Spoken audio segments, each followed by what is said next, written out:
City Power says it'll continue to ramp up efforts to curb illegal electricity connections in Johannesburg. The power utility is extending the massive cut-off campaign to other parts of the city. Yesterday, in an attempt to curb these illegal connections, the utility kicked off phase 1 of its program to install about 5,000 smart prepaid meters across Alexandra township. Let's get your sense of how this went down. Bring in City Power spokesperson Mangena, who joins us via our video link this morning. Great to see you as always, Isaac. Thanks very much indeed for making time.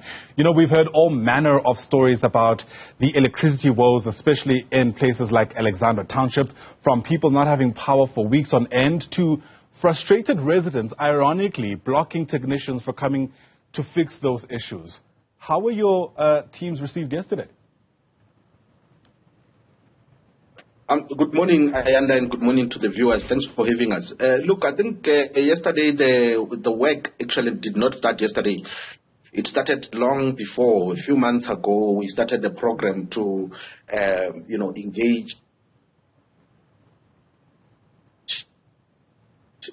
stakeholders in Alexandra and other townships, to engage the townships to really give them anything, especially coming out of winter, where we basically lost millions in terms of the material that was either blown up or stolen in the midst of the load shedding, and the fact that City Power is basically on the brink because of the financial constraints that we are suffering due to load shedding and other things. So we cannot be sustainable if we are not collecting revenue. So we are 10 billion rands under, and it calls for all of us, including those that can pay even a cent, to assist the city in terms of revenue collection. And that's why when we basically went to Alexandra yesterday, we were welcomed by the community.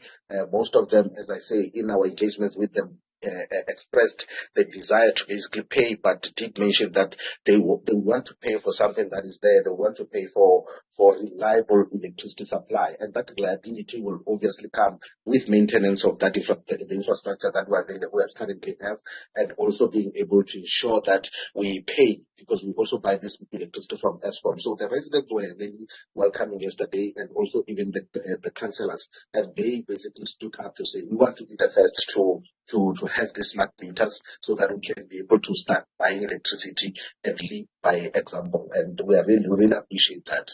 Right. You know, Alexandra, like many other townships around the country, actually is seeing an increase of people having rooms in their backyards in order to, I suppose, fill the shortfall from their own incomes. There have been concerns that these extra rooms, if you like, are adding to the burden on the infrastructure that wasn't built to accommodate, in some instances, up to 4 or 5 families in one yard, if you know what I mean. How is City Power responding to this? Because it's one thing to make sure that you're keeping track of who's paying and who's not. It's another to ensure that your infrastructure is not buckling under the pressure of this increased demand. Indeed. So what we've done over years, over time, was to basically monitor the capacity, the increase in demand of electricity in Alexandra. And what we have done was to try and see how we can increase this capacity. Remember, this problem that doesn't start with City Power. It starts with the problem of housing within the city of Johannesburg.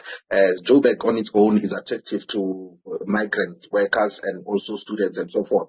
And most of them get accommodation through these backyard rooms. But also because of unemployment, COVID also hitting a few years ago, you find that most of the property owners also lost means of, economic means. And what they do was to basically build these rooms so that they can be able to get some rent out of them. So what we're doing, we came to a decision as City Power that we're going to put a light to light, so meter to light. So every house in the yard that has got light will have its own meter, so that they can be able to buy their own electricity. And that is basically what we are going to do. And also what we are going to start with this first phase, which is with the houses across east of the Jexkay River, the East Bank, West Bank, Tutumani and River Park. We're going to basically ensure that we, those areas, most of them are fairly new and not really as complicated as the inner Alex or old Alex, if you will.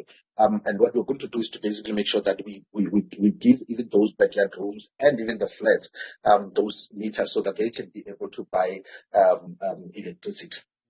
Let's speak about that because, I think many people who don't stay in Alex don't understand or appreciate that it's not a homogeneous area. There are, as you put it, more complicated sides of Alex, and I think your summary of that being in the east of the SK River is pretty accurate.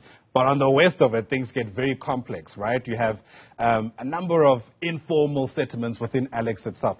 How easy is it to get those people to pay? Because in my mind, I'm not even quite sure how you cordon off each yard and each light because there's just so much informality on that side. Yeah, look, I think the west side of Alex,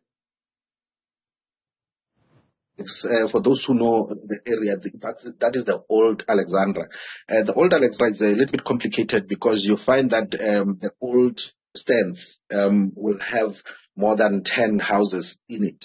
And what we have done over the years in terms of electricity supply was to basically ensure that each one of those houses within that one stand have got their own service cable.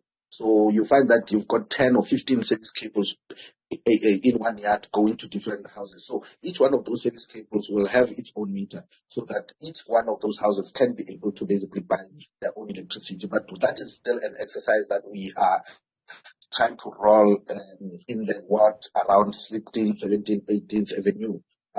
Where we have started with the councillor Adolf Marema. But what we are going to do in this first phase around those areas is to basically target the businesses first while we try to see how much, because the meters that we have currently would not be sufficient if we are going to basically go to each and every house in the old Alexander. In the eastern side of the Jetski River, it is a little bit better. We know that this 5,000 extra that is coming will be sufficient to ensure that people start buying for the electricity. But the old Alexander, we are targeting mostly the businesses, the taverns, the salons, which we have already put on the paper with the help of the councillors so that they can be able to start paying for this electricity. You remember that in Alexander, only 2% of the whole population basically buys electricity, and this is the community that has got electricity all the time, and we try to make sure that we can at least get at least 50% of that money from electricity sales by December. Yeah, look, it's not an easy task, but you're saying residents there are welcoming of this intervention. Hopefully that makes it much easier. Isaac Mangena, thanks very much indeed for your time. Appreciate it. Isaac, of course, speaks for City Power.